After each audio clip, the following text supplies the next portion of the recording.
Türkiye'de hani herkes yolda çıktığı zaman ya biliyoruz ama konuşamıyor. Bak konuşuyor adamlar. Bunların hiçbiri ezber değil. Hiçbiri tutup da tekst ezberleme falan değil. İstediğinizi sorabilirsiniz bu arkadaşlar. Çıkışta yakalayın. Şimdi sorun. Organik İngilizce bu. Yani o yüzden diğer sınıflardan gelen arkadaşlar özellikle rica ediyorum. Son 2 sunumumuz kaldı. Bitirelim. Sağlıkla saatle gidelim inşallah.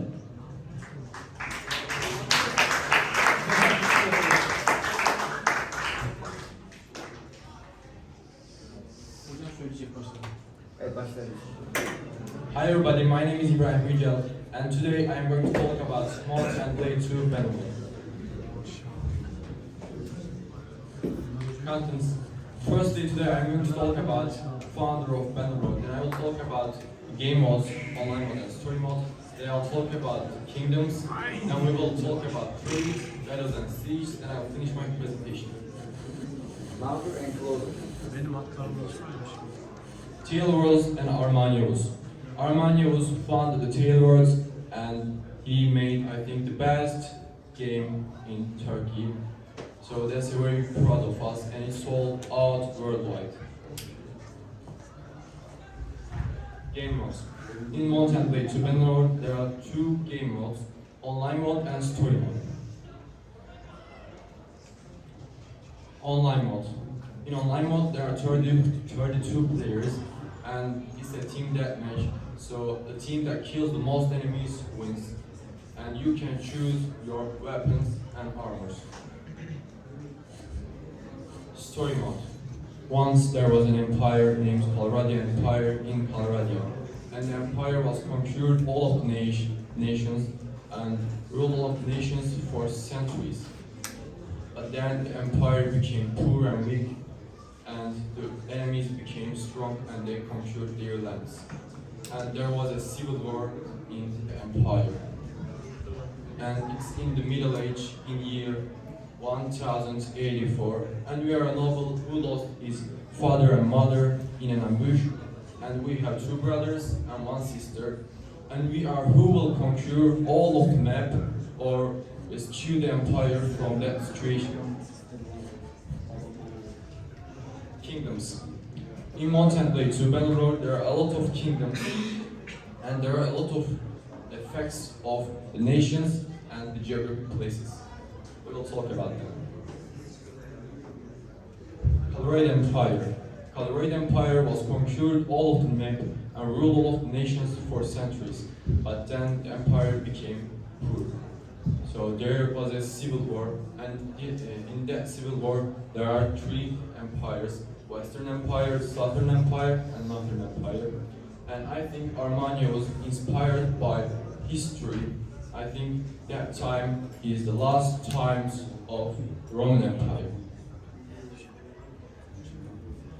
Empire troops. I think Empire's army is an average army.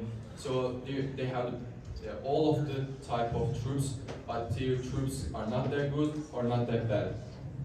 And their special troop is cataphracts and they're so effective in battle. Kuzeyt Khanet. Kuzeyt Khanet represents the Turks and Mongols. And there are a lot of steppes and there are a lot of horses and ships and they are so effective in the battle. We will see them. And does their flag remind you something? Yes, if you're interested in history, I think you know it from Mongol Empire's flag. Kuzey's troops. As I said before, there are a lot of effects of horses. So almost everyone in the army of Kuzeyit is cavalry. There are advantages of that case and there are disadvantages of that case. For example, Kuzeyites are so effective in battles, but they are so poor at siege because their infantries and archers are not that good. Battanian. Battanian represents the tribe of German, and there are a lot of forests in their lands. Battanian's army. I think Battania has the best archer in the game, so they are so good at siege and ambush, but they are so poor at normal battles because they don't have good cavalries or infantries. 5 minutes. Azerai Sultanate. Azerai Sultanate represents the Arabs and Kurds. So their lands are fully with deserts and they are so good at trade. So if you want to be a trader, I think you must be an Assyrian because they don't have to pay taxes. Azerai's troops.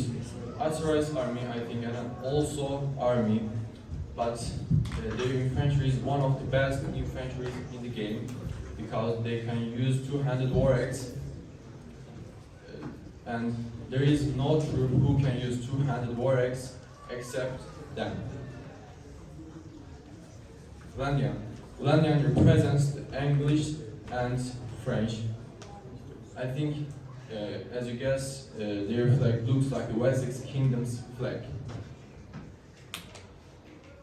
Landian's army. Landian's army is just so good because their cavalries are so good, infantry, crossbowmen, and archers are so good. Styria. Styria represents the Russians and Vikings. So almost every time it's snowy in their lands, and they are so good at siege. I will explain it. Styrian's army. I think Styria has the best infantry in the game because their infantry can use one-handed war axe and they have very wide shield. And there is a good formation named shield wall. If you ask what's the shield wall, I can say that the infantry come together and they make a wall from shields, just like that. I think you know it from Vikings. Trade. Yes, you can be a rich noble without any war. You can trade, but I think you must be an Assyrian and you have to know the effects of geographic places. Let me explain. For example, you're a trader and you want to trade.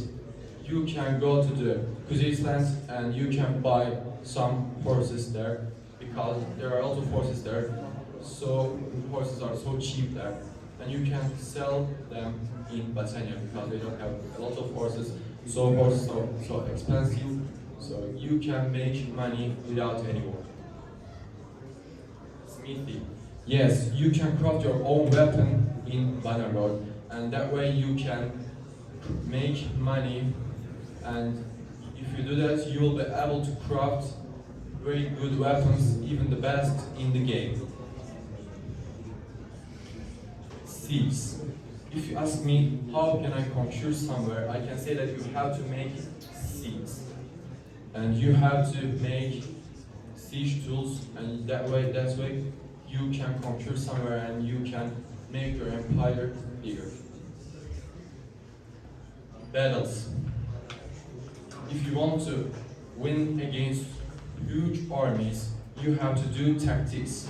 For example, you can order infantry move there and make a shield wall, so that way they can cover themselves from the archers. And you can say your archers climb that mountain and wait for my sign. And you can say cavalries follow me. Yes, that way you can win against huge armies. Thanks for listening to me.